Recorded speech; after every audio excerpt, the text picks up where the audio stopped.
June Singleton, LLC, Wellness, Nutrition, and Fitness. Today's topic is overcoming sexual assault. I would like to welcome my special guest, Michelle Bird Johnson, a sexual assault survivor, advocate, and founder of No Means No. Welcome, Michelle. Hey, LeJune, thanks so much for having me. It's definitely an honor. No problem, no problem. Can you tell me about your organization? No means no. Okay, Yeah. certainly. Well, from my experience, I can tell you that long after the outer physical scars have healed, the inner emotional scars are ever present. And it can take years, if not a lifetime, to heal. With No Means No, it's our mission to transform tragedies into triumphs. We do this by being a safe haven for sexual assault survivors that provides support and promotes empowerment and healing. This is mainly achieved by taking a holistic approach that encompasses the mind, the body, and expression.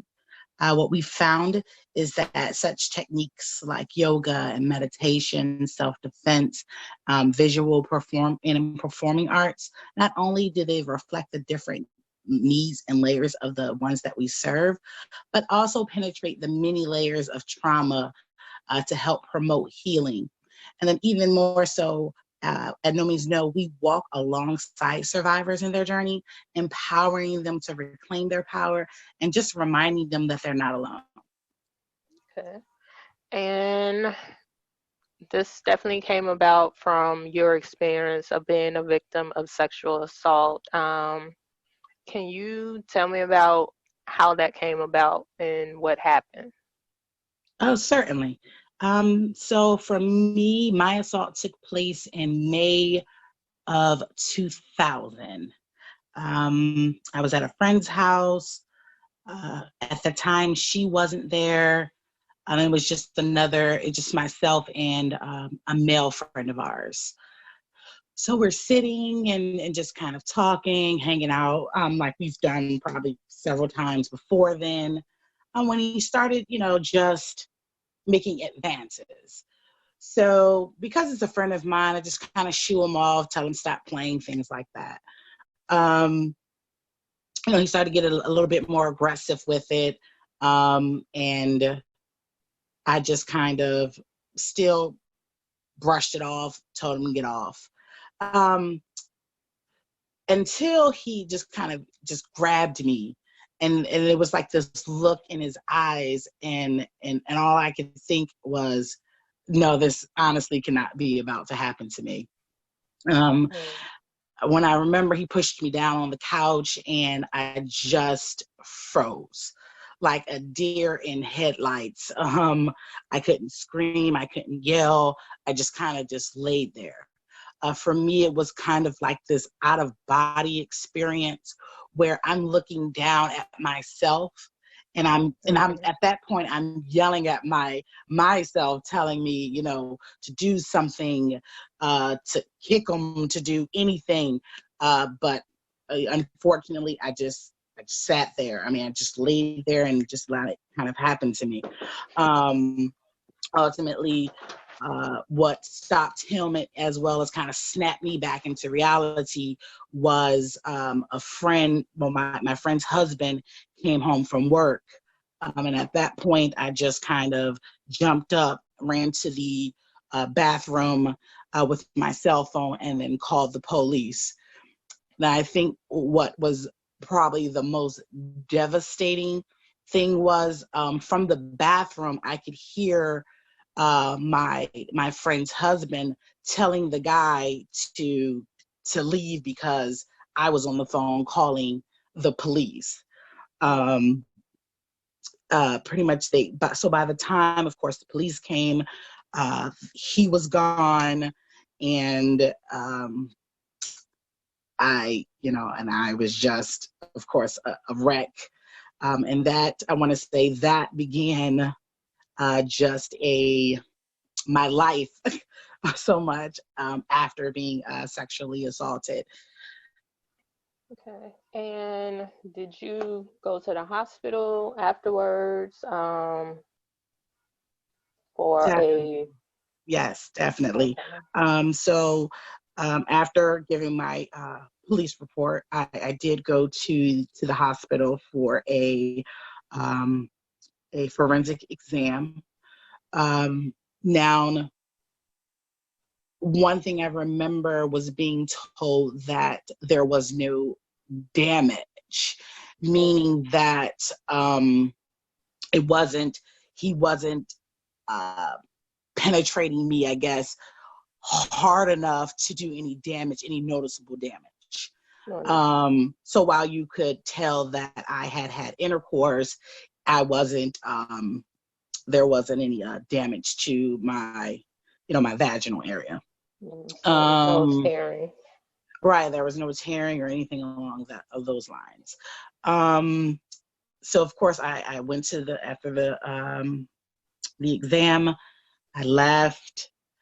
Um, well, I actually had to go and speak back to the police again to repeat my story for probably by that time the fourth or fifth time Mm, um, from after the actual attack happened, and and what I noticed, whether it was the police and or the nurse, it was as if almost as if they didn't like my response to it, maybe, or because I was fortunate enough not to, like some other survivors, I wasn't beaten. Um, like I said, there wasn't any tearing. So I don't know if I looked or came across as the expected uh, sexual assault victim, but I I remember thinking to myself that whether it's the nurses or the police, that no one was taking me serious. mm. That's definitely Yeah. understandable because you get many cases of that where athletes rape girls at parties and they look at it as, oh, well, it was the girl's fault because she was there. It was what she wore or whatever, which isn't the case because whatever she had on, her clothes isn't an indication of rape me.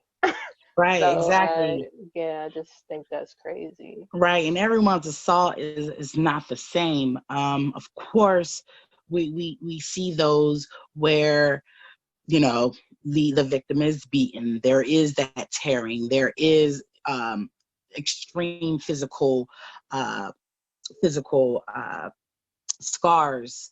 But then, like myself, there may not be those physical scars, but in no way is that an indication that they were not sexually violated. Right, and it's still the mental and emotional and spiritual scars that take longer to heal. The physical scars can go away, but those emotional scars are there for life. For So, life. especially if you don't obtain any resources and help or counseling, you can never get past it. Yes, ma'am, I agree. Definitely agree. So, speaking of that, did you get counseling or how did you manage to deal with it after it Well, happened? counseling did not come right away. Um, I'll go back to the same day, and I think this what really set the tone for, I guess, years of just living in a perpetual hell for me. So at the time, I was actually living with my ex's uh, brother. I was still really close to them. Um, Both of my brothers were incarcerated. My parents both were in different states. So at the time, it was just me living um, in Virginia Beach. That's where I was at the time. And so uh, his family were like, they were like my family. So after leaving the hospital, I went back to where I was staying. And these were the first individuals for me to actually tell what happened to me. And their response was just kind of earth shattering for me. Um, I was made to feel as though I was trouble, and I brought this onto myself. Mm. And I was asked in not so nice words to leave. Which kind of left me with absolutely nowhere to go at the time. So I ended up calling the same friend whose house I was over earlier that day. By then she was home, had heard about what happened, and essentially what she told me was I could come, but I had to, in a sense, drop charges against the gentleman who had raped me. So Wow. here I am between this rock and a hard place. Okay, am I going to have somewhere to live, or do I, what do I do? She then proceeded to tell me that her husband had spoken to the police, and no one's believing me as to what happened, and if why would I want to get him in trouble? And at this point now I'm being kind of like slut shamed and blamed and just ultimately just putting me in a place where I really didn't know what to do. And so after, just contemplating it for a while, I actually, that night I didn't go back immediately. I actually went down to the beach and just kind of slept there overnight. Of course, the next day I'm still not knowing what to do. Called her back and okay, I'll just drop the charges. So let's say, my first experience after it happened was just, it was just horrible. I had no one to turn to. I had no one who would believe me. And so it was just, okay, I'm going to bury this as if it never happened. And I'm going to just try to go on with life. Right. But I would soon find out that you just can't bury something like that. It began to start manifesting in ways, whether it was drinking a whole lot, popping pills, I snorted cocaine. I became very promiscuous, I want to say. For me, it was kind of like, before I'm going to give it to you, or I'm going to just give it over to you before you can take it from me. Right. So it was kind of a combination of that. And then it was me, in a sense, kind of trying to reclaim some of my power that was taken away from me, because at that time I could say who and I could say when, even though it was a lot of who's and a lot of whens. So I wanted to say it just, definitely, just for quite some time, 12 years to be exact, it was just this continuous self-destructive lifestyle that not only, hurt me, but, I hurt some people that I love along the way. Right. Wow. So when you were around other men, how did you feel? Did you feel, any form of threat, any form of, okay, he may be the next person that may try to violate me? Like, what was your experience before you decided that, okay, enough is enough. I'll just go ahead and give it to you, whatever. But how, like, what was your immediate feeling when a guy passed you, or it was a male family member, or staying with, we won't say it's a friend because a friend would not definitely say drop some charges against Right, somebody, right. that he may come back and try to retaliate or do this again. Well, I guess my perspective towards men, it wasn't so much fear. It was more, again, just I'm going to, and this happened pretty much immediately after my assault. It was just I would just do reckless things that probably would put me more at risk for being raped again. Hmm. Um, that's where the promiscuity, the where being promiscuous came into play. Actually, there was also I did. It was almost as if it created this hatred towards men, Hmm. where it was I was going to get out of you, whether it was sex, whether it was money, whatever the case was, I was going to get something out of you in order to help my own suffering. Um, Also, there was a period of time, and I want to probably say maybe a year or so afterwards, where it started being more. It went from a hatred to a disgust of men, and I didn't want to have any dealings with them. So I, for a while, just stopped dealing with them altogether, and kind of ended up getting a girlfriend for about 2 years, um, and yeah, I just didn't really want to have anything to do with them, but I want to say that, of course, when dating a woman wasn't something that was natural. Well, not so much natural. It wasn't. It Wasn't wasn't. for you. Right. It wasn't for you, the Yeah. more or less. And so, I gave it a try. It wasn't for me. And so here I am again. Well, going back to males, and what I found was the type of I would choose one or two type of men.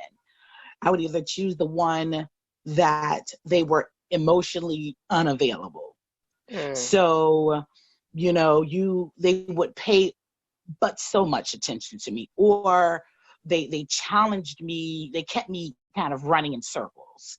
Um, or they had the potential to really hurt me. And this is where I want to say my self-esteem. I feel like my self-esteem was probably at the all-time lowest. My self-worth. I just didn't think that I deserved anything but the worst of a man. Oh. Um, so it was either him or it was the ones I could walk over, the ones that I could have all the control. I could dominate the relationship. What I said went, so more or less a yes man. It was either, or he was the other guy. And that is kind of either one or the other for the next 12 years. So that was kind of my experiences with men up until about 2012. Okay.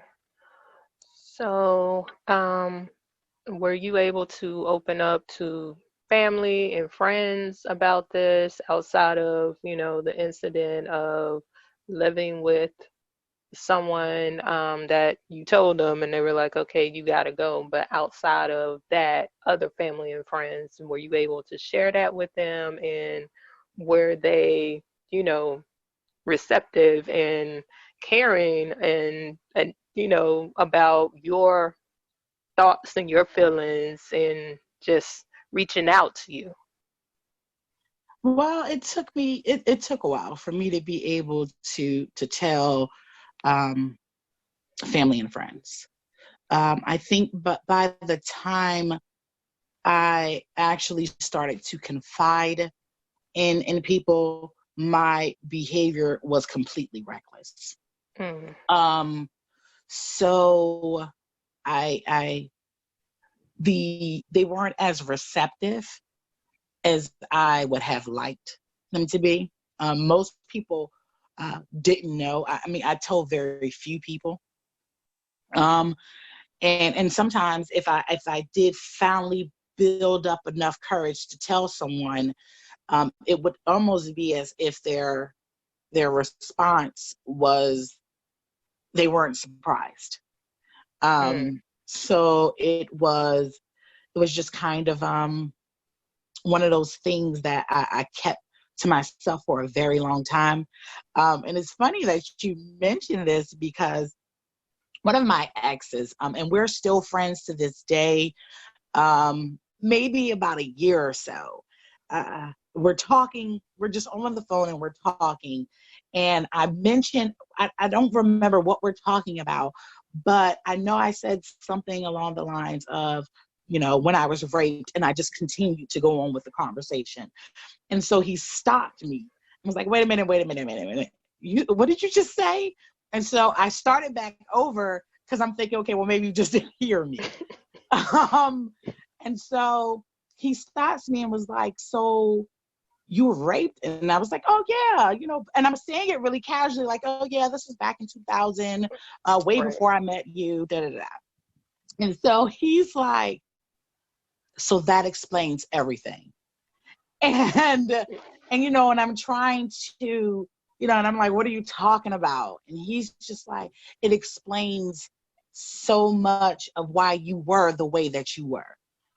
And Mm. it kind of jarred me because I for the longest time, I had no, well, I knew that I was doing these destructive things, these self-destructive things, and I knew that I wasn't happy. I knew all these things, but after a certain period of time, you start to lose sight of where the root cause is. Right. So it just becomes a part of who you are, and you don't associate it with being raped anymore. Right. You just kind of, it's just kind of who you are. So yeah, it amazed me that that was one of the responses that I didn't expect. And it also, it kind of let me know that how much that assault actually impacted my relationships, especially the ones, when it first happens, or maybe the first few years, it was just this intentional thing. But we all want to be loved. We all want to be accepted. We all want that. And, by the time I'm getting into maybe 8, 10 years after that, now I want to be, I crave that being loved and being accepted. And by the time I get to that point, or by the time I got to that point in my life, it was just, these behaviors were kind of second nature. And I'm not Right. realizing, that I'm treating people, or I'm treating my significant others with, horribly, in a sense, or trying to control them.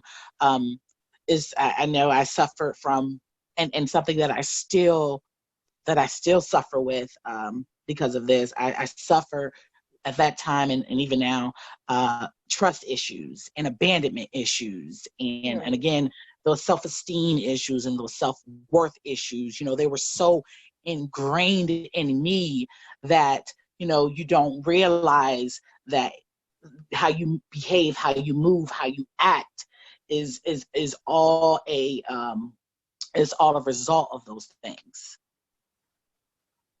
That is definitely true. Also myself, I also was a victim of sexual assault and childhood molestation for years.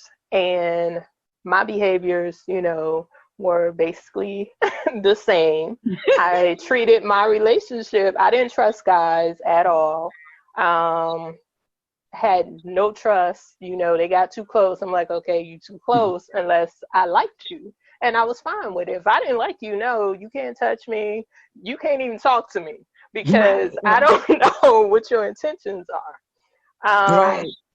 And I think my nephew, when my nephew was born, it kind of helped a lot with kind of pushing that away some because I never wanted any woman or girl who had been in the same situation to look at him as you could be a rapist or you could molest me or whatever the case was. And I think, you know, that definitely helped me a lot. But in 2007, it was a so-called friend. I was babysitting his son and had a car accident the previous week and was on muscle relaxers, which had me out for 12 hours. Like I was conscious, but I wasn't awake. And he took advantage of the situation. I'm allergic to latex. He tried to use a condom. And I just, you know, in my mind, it was like, I'm hearing the Wayans brothers on TV and I'm hearing, you know, but I can't move. I can't push him off me because I'm under this medicine. So I wake up the next morning and I'm like, maybe this was just a bad dream. And my vagina was swollen. And the first thing they tell you not to do, I did. I took a shower. And called a cab, left, called, you know, a friend or whatever, called the police. And I guess the police had contacted him. He called me begging, please don't do this, don't ruin my life, whatever. And I never answered the phone. It was like voice messages. So same scenario, the police wasn't believing it because they're like, you were willingly at his house. The attorney wouldn't take it, same reason. So of course they sent over, oh, well, you know, we can do a civil suit. And I'm like, this is not about money for me. This is about something I can never get back, which is, you know, my sanity, because that triggered up the childhood molestation. I was just mentally out of it. So definitely understand that because it took me right back to that childhood. And like you said, I was taking muscle relaxers, anything that would help me sleep just so I wouldn't deal with it. So I definitely can relate because, you know, in my relationships, I was carrying that over, the whole trust issues. And it was like, yeah, I don't trust you. So I wasn't 100% invested and committed because I was still dealing with trauma. So definitely can understand that. Yes. And it's a trauma that, you know, and that kind of trauma, like you say, it's something that it can last for years. It can last a lifetime. To this day, it's something that I'm still working on.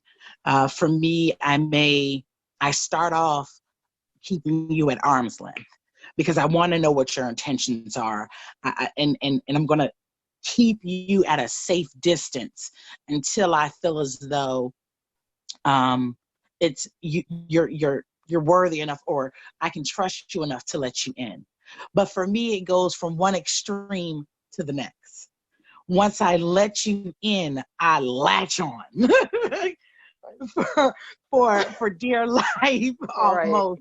And so it's kind of, you know, you go from one end to the other.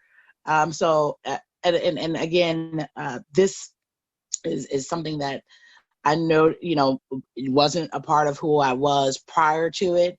It just goes from, okay, I'm going to keep you here because I don't trust you. But then once I trust you, now I'm scared you're going to leave me. So to keep you from leaving me, I'm going to latch on. And like I said, it's something that I've been, you know, it's something I've been dealing with. And I believe this is something that it's something I'm going to have to continuously work on for probably the rest of my life. As the scars, the emotional, mental scars that a sexual assault leaves, they're not here today and gone tomorrow. Right. They are usually with us for the rest of our lives. It's just learning how to navigate through that, and how to heal as much as you can, and find coping mechanisms and tools that you can use when you're having these triggers, or where you're having these flashbacks. And so, that's just something that I'm a firm believer in. It's like, okay, I know I'm going to have these things, but there has to be a way to where, it just doesn't define my actions, my beliefs, my behaviors, and definitely my relationships. So, it's definitely some work. But it gets better. It definitely gets better. Definitely. At what point did you receive therapy or counseling for the assault? Well, I want to say it was about 12 years. Everything for me is 12 years. And to this day, I'm actually still receiving counseling. As we both agree, anyone listening who has been assaulted in any way, they can agree, rape isn't something that just goes away. No. And it's a healing process that's a lifelong journey. And so while the assault itself no longer consumes my thoughts, or, like I said, dominates my actions or behavior, it's something that has stayed with me. Right. And so, whereas now it's more of like a motivating factor for me, those scars, they'll never go away. So on a constant basis, for me, almost on a daily basis, to ensure that because that possibility of regression is always there, I am constantly working on my own healing. You learn that it's not like, okay, I'm going to do something for a couple of weeks or maybe a couple of months, and then I'm all healed. Right. At any time, you can have a trigger that brings you right back to as if it happened, the day before. So it's that constantly having tools and things that you can do, and people that you can confide in and talk to, that can help you, whenever you need them. Because, and so I have a therapist, and I talk to her all the time. And, maybe not so much about the actual assault, but now the aftermath of it. Right. And it's always the aftermath that yes. affects your life, because it affects relationships, it affects your day-to-day, it affects your, overall behavior, because you'll start doing stuff even with friends and right. family, and you're like, yeah, no, I ain't feeling you, I ain't trusting you. Right. So it's that trigger. Right. I feel like it just changes you permanently, and there's no denying that. But just because it changes you, it doesn't have to destroy you. Right. It's just, it's something that happened. I don't want to minimize it in any way, but it's one of those things that it happened. Okay, so it happened, and how do I find my life after being sexually assaulted? And there is a life after it. I can't say that it's going to be easy getting to that life, but there definitely is life. Very true. So when did you decide that your story needed to be heard? I just want others out there to know that they're not alone, right? And even though, you may can't see it or believe it, that it's not always going to be like that, like this. And Right. while for me, I know that I want to be what someone wasn't for me, for Mm. other people, other survivors. I want someone, I want to be someone who's supportive and encouraging and empowering. Um, I just don't, and I know I can't stop, or I don't have the power alone to stop sexual assault. But Right. what I can do is do my part so that others don't have to go through the mental, emotional pain and anguish that I endured. I don't want to see another person have to go through 12 years of just living in hell. And if I can help every individual that I can help achieve some kind of healing, then I feel like my job is done. And that's what I do it for. That definitely makes sense. What is your target population? Target population. That's an interesting question. So I feel like this. Just like sexual assault doesn't discriminate, neither do I. So we embrace every type of every survivor, regardless of whether your age, your gender, your race, your sexual orientation. Our target market is anyone who needs support during their journey towards healing. It's just that simple. Okay. Because we all know most time that men don't come out with their stories, or there's no real help, or they've been told to as well minimize their emotions and all this. So they don't share their story, and until it impacts them deeply, they become depressed, like you said, drinking, doing drugs, self-harm, and they don't know how to handle it. So it is good that you offer services for men as well. Um, Yes. And I just wanted to just to kind of piggyback on that. Um, it's crazy because someone, they're no longer in my life, but I want to say he was another reason why I do it. I felt compelled to help males, especially. He was molested from I want to say the age of 5 to maybe the age of 15, mm, and that is it was like his molestation and my rape was what kind of brought us together, and it was like taking two train wrecks oh wow. and trying to put it together. And make it look um pretty. right, and make it look pretty.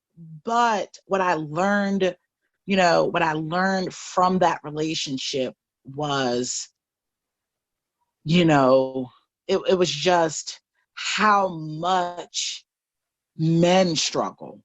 Like we as women, or we definitely struggle. And this is not to ever say that we don't struggle, but they have a different type of struggle Right. because of all the stigma that comes along with a male being raped or sexually assaulted, as if it cannot or should not happen to them, or if it does, it makes them less of a man. Right. And so and when coming up with No Means No, because when the idea first formulated, it was for women, and then it was, I wasn't able to help him, and I knew everything that he was going through, but at that time I was just beginning my own healing, and he didn't, he wasn't at the same place where I was. He was still in that denial and not accepting it or admitting, wanting to admit at least out loud what had happened to him. And so he just didn't want my help. And so as I'm formulating No Means No and thinking of those things, who do we want to reach, then men became a big focal point, because it was, I couldn't help him.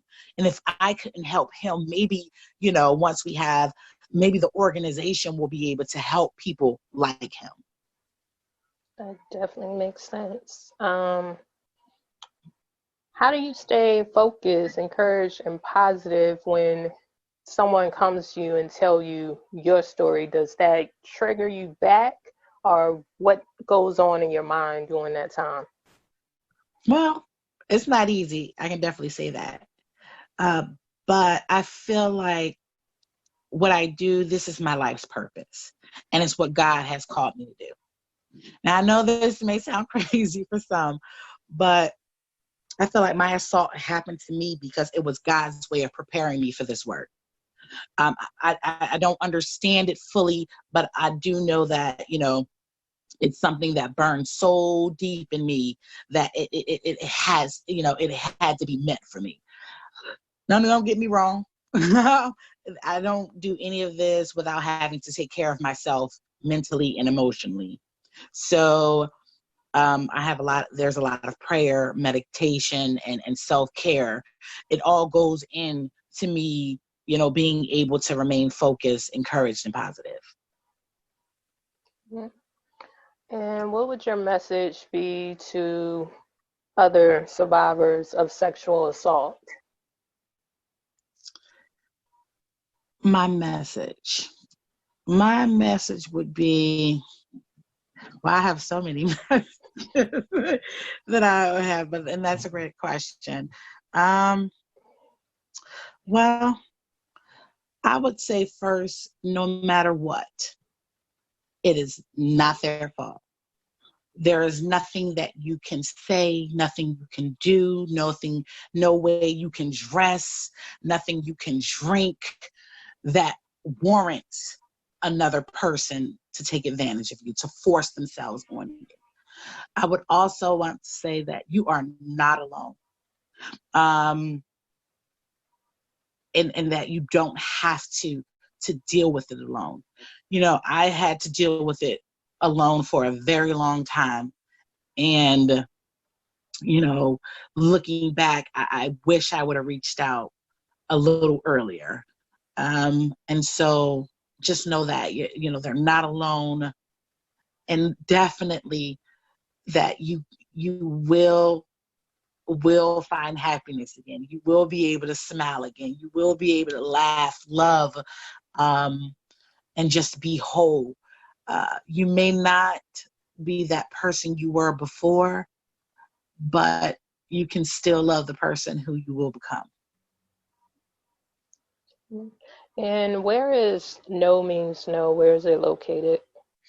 So we are still in the development phases of the actual organization itself, but we still have several ways that you can contact us. We can be found at No Means No on Facebook, Instagram, and Twitter. We can also be emailed at info@nomeansno.org, and no would be not N-O, but K-N-O-W, means no. We've also just started a new meetup group on Meetup. It's No Means No meetup group. Right now, with COVID and social distancing, we want to still be able to connect with survivors. This is also right now is a time when you have we have the self quarantining added on to the stresses and anguish that they're currently going through. So through our meetup group, we're going to start doing things virtually, just things to make us feel good. Um, we are really No Means No. Our biggest, what we try our best to focus on is not focusing on the actual pain itself or the trauma itself, but the healing. And so we find ways to just, love life, live life, and just be happy as much as we possibly can. So we have the new meetup group, and we have so many other things that we're actually currently in the midst of developing. So you can always, you can always find us on social media. You can always email us to find out what we're up to. Okay, and as you spoke about people being in self quarantine, self isolation, that may have experienced sexual assault, and they're being in their house and those things come up because we know how the mind works. It'll take you Yes. to wherever and you like, well, dang, where'd that come from? Right. So what would you say to them during this time? I would definitely tell them you want to try your best to keep your mind occupied. You want to try and do things that it's going to take you out of that mindset. Um, it's one of the best things that I could ever tell someone is meditation. The power of meditation is just simply amazing. Because ultimately trauma is both in the mind and then it's in the internal body. Being able to connect with your body and actually being in yourself. I want to say it's so powerful when it comes to healing, and that's something that we're going to also be doing a lot of, just for anyone who's interested in trying to start their healing process. I would also, there's so many things that you can do. Uh, Writing, journaling, that's also another good thing. We found that it's a great way of getting what you have built up in you out. It's a form of expression. That's so journaling. That's something that's always going to be great. Yoga, exercise, get up and move. I am one of those people who constantly get stuck in my head, and I'll spend hours just in there. And that can start to take you down a road that you may not want to. So get up, exercise. If you can, get out, get some air. And then if if it ever gets to the point where it's just too much, then just reach out to, you can reach out to us. You can reach out. There's so many different resources. Just reach out, but don't deal with it alone. Okay, well, can you give your contact information again? I will also list it at the bottom of this after. Sorry, I had a brain freeze. I'll list it after so people are able to get in contact with you. Okay, certainly. So on Facebook, Instagram, and Twitter, it's No Means No. That's KNOW, means, and then no, just NO. Also, we can be reached at info@nomeansno.org. And then again, if you're interested in some of the, anyone interested in just meeting with other survivors, doing activities together, and just embracing the good in our lives, then we also have our No Means No on Meetup. Well, I definitely thank you for discussing your past trauma, which is not easy. So for me, it's definitely not easy because for Right. years I was embarrassed to even say I was molested because I thought, as you said, people would look at me a certain way and be like, well, what did you do? Right. So I definitely thank you for sharing your story. That can help so many other men and women to Thank you get for the help listening. they need because and definitely in our community, we don't get help. Yes. We try to deal Yes. with it for years and we don't realize how we self-sabotage ourselves in the process. Yes, yes, that he. Oh, black people. So it, That's something that's ingrained in us. And it's so sad is it when it happens in families, in our black families, and the families know that it's happening, right, and and, it's swept and under the rug. it is swept under the rug, and but no, it's never anyone's fault, and they deserve, everyone deserves, closure and healing. And so, we're here to do our part in any way that we can. Yes, just for all people, and all people, but definitely our marginalized Right. communities, our Black people, the LGBT community, just these marginalized communities where it's not a big deal when we're sexually abused or sexually assaulted or raped. Um, but we need that support too. So we're here and just willing to be of any service that we can to anyone. Well, thank you again, and You're thank you for welcome. sharing your story. So we will definitely have you back when COVID is over and you back up and running full time. So, Yes. so thank you again. Thank you. Thank you so much for having me.